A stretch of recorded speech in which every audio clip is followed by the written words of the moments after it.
As-tu ces 7 marques spirituelles? Car il existe 7 signes invisibles, révélés dans les Écritures, qui marquent ceux qui resteront en arrière lorsque le Christ reviendra. Et en ce moment même, des millions de chrétiens sincères portent ces marques mortelles sans en avoir la moindre idée. Aujourd'hui, tu vas découvrir chacun de ces 7 signes spirituels qui séparent les élus de Dieu de ceux qui entendront la sentence la plus terrifiante de l'univers. Retirez-vous de moi, je ne vous ai jamais connu. Si tu veux examiner ta vie spirituelle à la lumière de la vérité biblique en ce moment, commente dès maintenant « Je veux être enlevé ». Car d'ici la fin de cette vidéo, tu sauras exactement ce que Dieu recherche chez ceux qui seront enlevés et ce qui empêche des millions de monter dans les nuées lorsque la trompette retentira. Lorsque l'apôtre Paul écrivit sa première lettre aux Thessaloniciens, au chapitre 4, versets 16 et 17, il ne faisait pas de poésie prophétique, ni ne créait de métaphores abstraites. Il décrivait un événement littéral, physique, cosmique, qui allait diviser l'humanité pour toujours. Paul déclara que le Seigneur lui-même descendra du ciel avec un cri de commandement, avec la voix d'un archange et avec la trompette de Dieu, et alors les morts en Christ ressusciteront d'abord. Ensuite, nous, les vivants qui seront restés, seront enlevés avec eux dans les nuées pour rencontrer le Seigneur dans les airs. Remarquez l'expression cruciale que Paul emploie, ceux qui sont en Christ. Pas tous, pas la majorité, seulement ceux qui sont véritablement en Christ. Mais que signifie être en Christ? Car cette petite expression de 2 mots contient tout le mystère du salut et toute la tragédie de la condamnation. Des millions de personnes fréquentent des églises, répètent des credos, chantent des hymnes, participent à des rituels religieux et se considèrent chrétiennes. Mais être en Christ n'est pas une question de religiosité extérieure. C'est une réalité spirituelle profonde qui se manifeste dans une transformation authentique de la vie, dans une communion intime et constante avec Dieu, dans un abandon total à la volonté divine. Et voici la vérité troublante. La majorité de ceux qui se considèrent comme chrétiens pourraient ne pas être réellement en Christ. Ils peuvent seulement pratiquer le christianisme comme une tradition culturelle ou un système moral, sans jamais avoir expérimenté la rencontre transformatrice avec le Christ vivant. Et c'est précisément pour cela qu'il existe 7 signes spirituels spécifiques révélés dans les Écritures qui marquent ceux qui resteront en arrière lorsque l'enlèvement aura lieu. Ce ne sont pas des signes physiques ou visibles aux yeux humains. Ce sont des marques spirituelles profondes qui révèlent la véritable condition de l'âme devant Dieu. Et le plus effrayant est que tu peux porter une, plusieurs ou même toutes ces marques en ce moment même sans en avoir conscience, car elles peuvent exister cachées derrière une apparence religieuse irréprochable. Le premier signe spirituel qui marque ceux qui resteront en arrière est la religiosité sans relation. Jésus lui-même mit en garde contre cela dans l'évangile de Matthieu, chapitre 7, versets 21 à 23, dans l'un des textes les plus terrifiants de toute la Bible. Il dit qu'au jour du jugement, beaucoup viendront à lui en disant « Seigneur, Seigneur, n'avons-nous pas prophétisé en ton nom? N'avons-nous pas chassé des démons en ton nom? N'avons-nous pas fait beaucoup de miracles en ton nom? Et quelle sera la réponse du Christ à ces personnes? Je ne vous ai jamais connus. Retirez-vous de moi, vous qui commettez l'iniquité. Arrête-toi un instant et absorbe la gravité de cela. Ces personnes n'étaient pas des athées, elles n'étaient pas des agnostiques, elles n'étaient pas indifférentes à la religion. Elles avaient un ministère actif. Elles prophétisaient, elles chassaient des démons, elles faisaient des miracles au nom de Jésus. Aux yeux de la communauté religieuse, elles étaient des leaders spirituels respectés et puissants. Mais Jésus dit quelque chose de dévastateur. « Je ne vous ai jamais connus ». Il ne dit pas qu'il les avait connues un jour et qu'elles s'étaient égarées. Il dit qu'il ne les a jamais connues. Parce qu'en dépit de toute l'activité religieuse, en dépit de tous les miracles et ministères, il n'y a jamais eu de relation réelle, jamais de communion intime, jamais de reddition véritable. Ce n'était que performance religieuse, activisme spirituel, mais sans connexion réelle avec le cœur de Dieu. Alors demande-toi honnêtement en ce moment, ta vie chrétienne est-elle fondée sur une relation avec le Christ ou seulement sur la religiosité? Connais-tu Dieu intimement à travers la prière profonde et la recherche sincère de sa présence, ou ne fais-tu que connaître des choses sur Dieu à travers des sermons et des études bibliques? Expérimentes-tu une communion quotidienne avec le Saint-Esprit, ou ta vie spirituelle se résume-t-elle à fréquenter des cultes et remplir des obligations? Et religieuse, car si ta réponse honnête révèle l'absence de relations réelles, tu portes la première marque spirituelle de ceux qui resteront en arrière. Le deuxième signe spirituel est la foi morte sans œuvre de transformation. L'apôtre Jacques, au chapitre 2, versets 17 à 20 de sa lettre, fait une déclaration brutale. La foi, si elle n'a pas d'œuvre, est morte en elle-même. Il poursuit en disant que même les démons croient en Dieu et tremblent. Autrement dit, une connaissance théologique correcte n'est pas suffisante. L'adhésion intellectuelle aux doctrines bibliques ne sauve personne. Ce qui révèle une foi authentique, ce sont les œuvres qui jaillissent naturellement d'une vie transformée par le Saint-Esprit. Mais voici la confusion fatale que des millions commettent. Ils confondent œuvres religieuses et œuvres de transformation. Les œuvres religieuses sont des activités extérieures que tu peux exécuter sans changement intérieur. Contribution financière, assiduité au culte, participation à des ministères, connaissances bibliques, tout cela peut exister sans transformation réelle du caractère. Tandis que les œuvres de transformation sont des preuves que le Saint-Esprit agit réellement dans ta vie, change tes désirs, renouvelle ton esprit, sanctifie ton cœur, produit les fruits de l'esprit que Paul décrit dans Galates 5. Amour, joie, paix, patience, bienveillance, bonté, fidélité, douceur et maîtrise de soi. Alors, examine ta vie en ce moment. As-tu une foi vivante qui produit une transformation authentique du caractère ou une foi morte qui se limite à des croyances correctes sans changement réel? Ta personnalité est-elle renouvelée à l'image du Christ?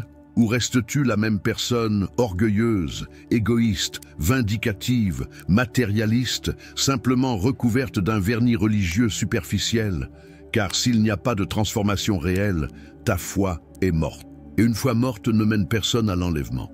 Le troisième signe spirituel qui marque ceux qui resteront en arrière est l'amour refroidi et la double vie. Jésus prophétisa cela dans Matthieu chapitre 24 verset 12 lorsqu'il dit que parce que l'iniquité se sera multipliée, l'amour du plus grand nombre se refroidira. C'est l'un des signes prophétiques de la fin des temps. Des personnes qui ont bien commencé dans la foi, qui un jour ont eu du zèle et de la passion pour Dieu, mais qui avec le temps ont laissé le péché et l'iniquité geler leur cœur. Leur amour pour le Christ s'est refroidi. Leur dévotion est devenue une routine mécanique. Leur communion s'est transformée en obligation religieuse. Et avec l'amour refroidi vient la double vie. Un visage présenté à l'Église, un autre vécu en secret. Un langage utilisé dans les cultes, un autre dans les conversations quotidiennes. Un comportement lorsqu'ils sont observés par les frères, un autre lorsqu'ils sont seuls devant l'écran de l'ordinateur, dans les affaires, dans les relations.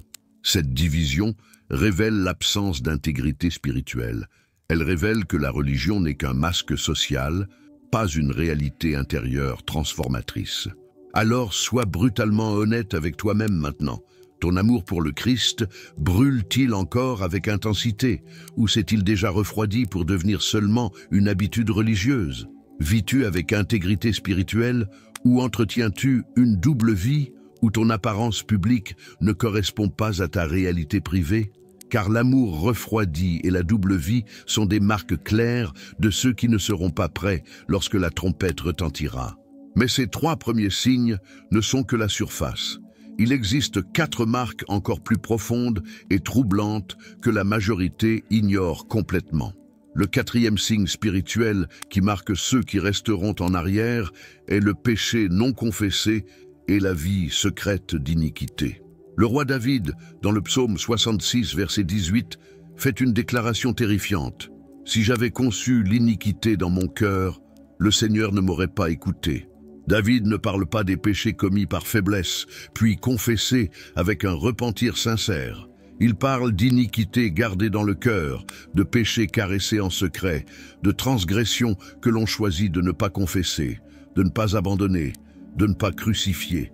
Combien de personnes en ce moment même fréquentent fidèlement des églises, occupent des positions de leadership, mais portent des péchés secrets non confessés, pornographie consommée lors de nuits solitaires, relations illicites entretenues en cachette, affaires malhonnêtes, vices occultes, haine et ressentiment cultivés silencieusement contre ceux qui les ont blessés.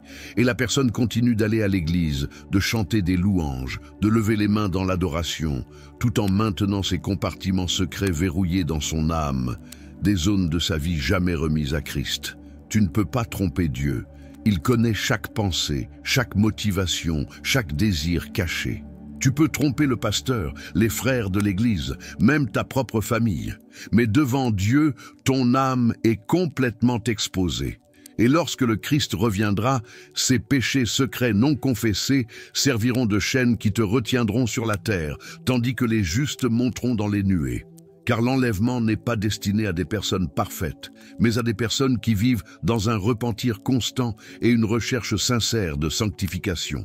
Le cinquième signe spirituel est la conformité au monde et l'amour des choses terrestres. L'apôtre Jean, dans sa première lettre, chapitre 2, versets 15 à 17, donne un commandement direct. N'aimez pas le monde, ni les choses qui sont dans le monde. Si quelqu'un aime le monde, l'amour du Père n'est pas en lui. Car tout ce qui est dans le monde ne vient pas du Père, mais vient du monde. Et le monde passe, mais celui qui fait la volonté de Dieu demeure éternellement. Nous vivons à une époque où des millions de chrétiens professants sont totalement conformés au système de valeurs du monde. Ils recherchent les mêmes choses que les incroyants: succès matériel, confort physique, plaisir sensoriel, reconnaissance sociale, accumulation de biens terrestres. La seule différence est qu'ils mettent une étiquette religieuse sur ces désirs mondains et appellent cela bénédiction ou prospérité. Mais le cœur reste prisonnier des choses temporaires. Jésus a été clair lorsqu'il a dit que nul ne peut servir deux maîtres. Il n'existe pas de juste milieu. Il n'existe pas de christianisme tiède qui plaise à Dieu. Et ici, nous devons parler de quelque chose que la majorité des églises modernes préfèrent ignorer. Une vérité prophétique troublante révélée dans le livre de l'Apocalypse. Il existe une lettre que Jésus-Christ dicta à l'apôtre Jean, adressée à une église appelée Laodicée. Cette lettre, rapportée dans Apocalypse chapitre 3, versets 14 à 22, est l'un des messages les plus effrayants de toute l'Écriture. Jésus dit à cette église: « Je connais tes œuvres. Tu n'es ni froid ni bouillant. Que n'es-tu froid ou bouillant? Ainsi, parce que tu es tiède et que tu n'es ni bouillant ni froid, je vais te vomir de ma bouche. » Jésus n'a pas dit qu'il préférerait qu'il soit bouillant. Il a dit qu'il préférerait qu'il soit froid ou bouillant, mais non tiède. Car la tiédeur spirituelle est répugnante pour Christ. Et pourquoi les chrétiens de Laodicée étaient-ils tièdes?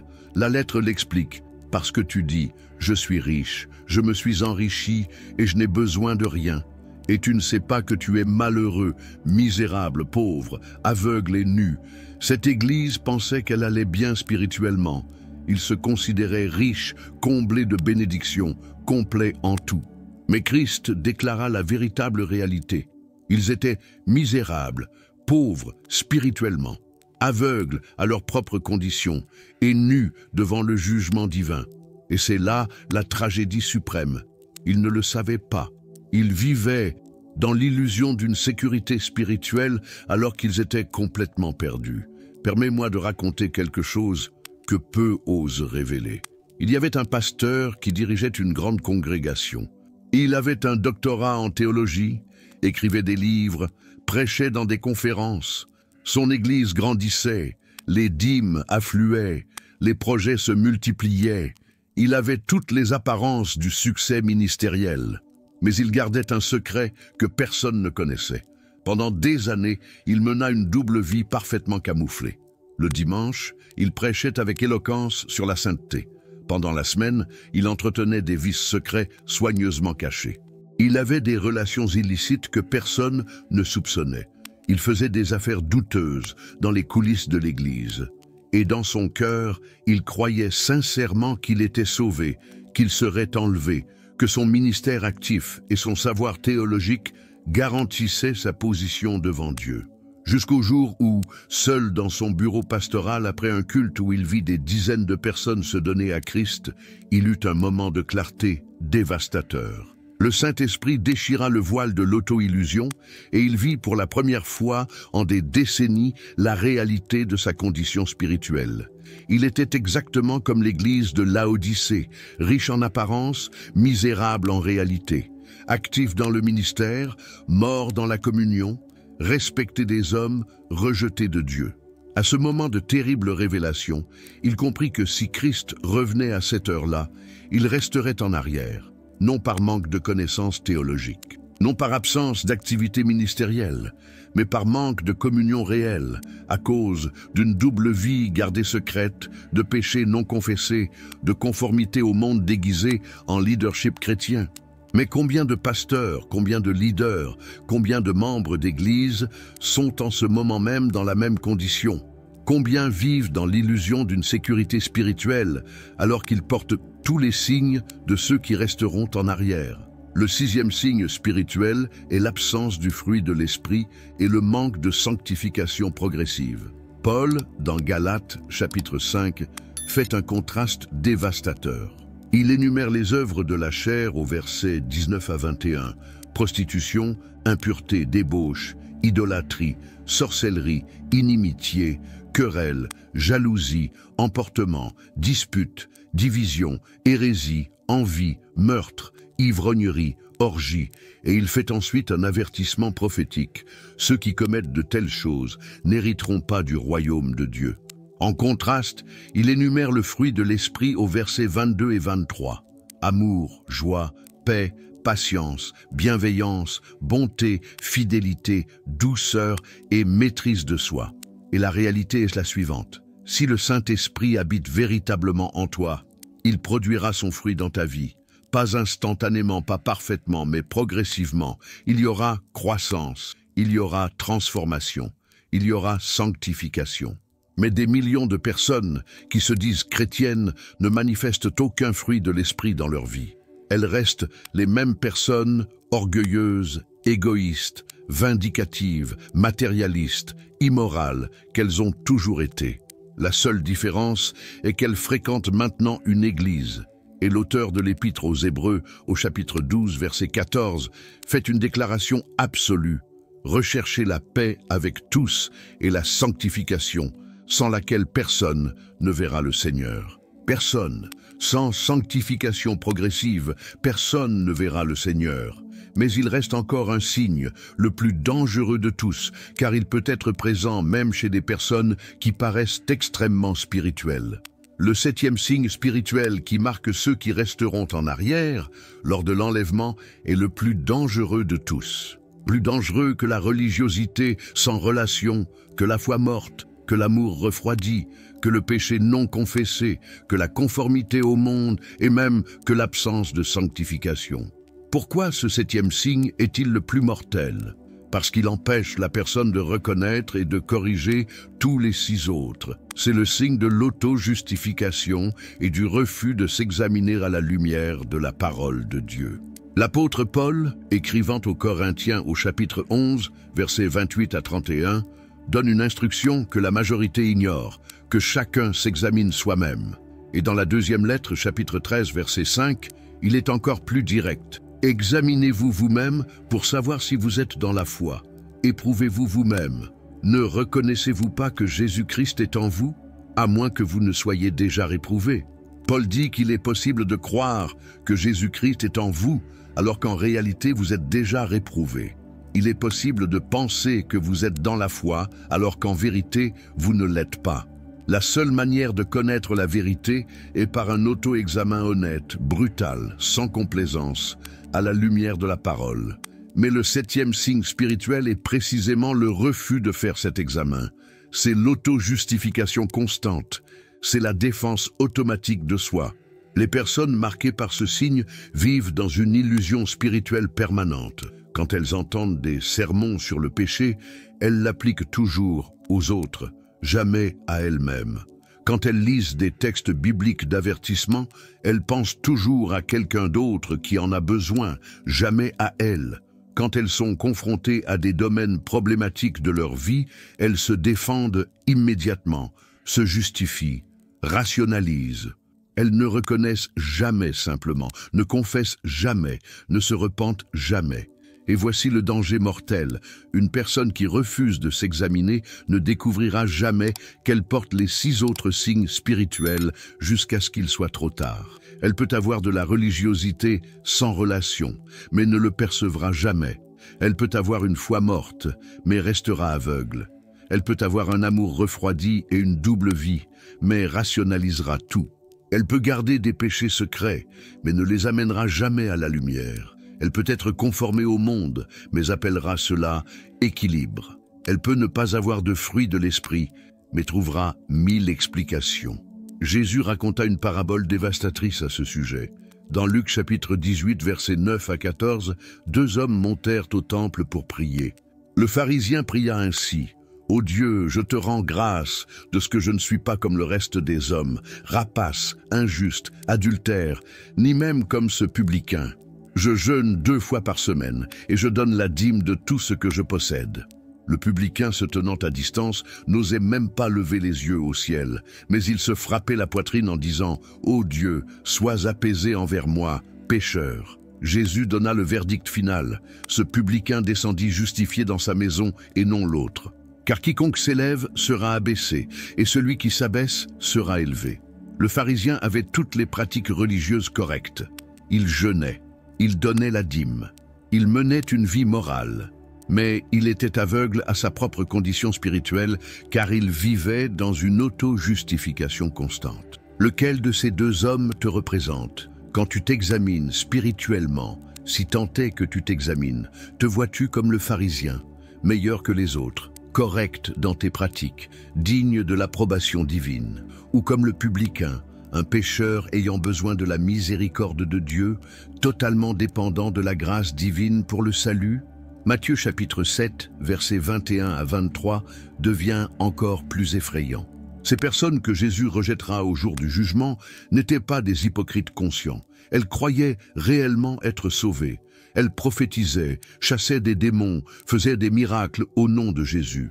Mais lorsqu'elles se retrouvèrent face à face avec Christ, elles entendirent la sentence la plus terrible: « Je ne vous ai jamais connu. Retirez-vous de moi. » Comment cela est-il possible?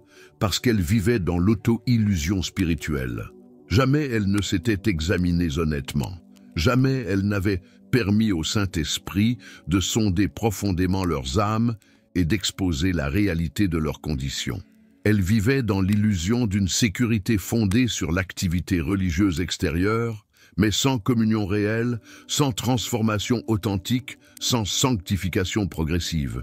Voilà la réalité effrayante pour des millions de personnes en ce moment même.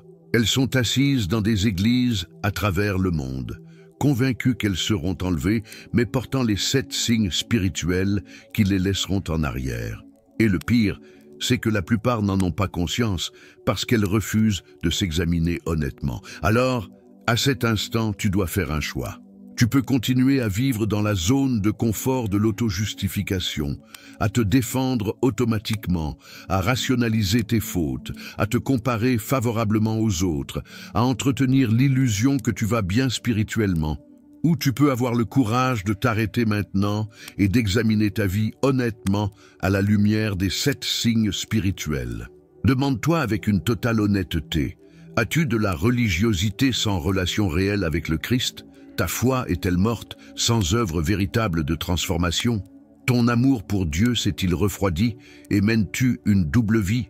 Gardes-tu des péchés non confessés? Es-tu conformé au monde? Ne manifestes-tu pas les fruits de l'esprit ni une sanctification progressive? Et surtout, refuses-tu de t'examiner honnêtement, vivant dans une auto-justification constante? Si la réponse honnête à l'une de ces questions est oui, tu es en danger mortel. Tu es marqué par un ou plusieurs des 7 signes spirituels qui identifient ceux qui resteront en arrière lorsque l'enlèvement aura lieu. Et Christ peut revenir aujourd'hui. Il peut revenir à cette heure-ci.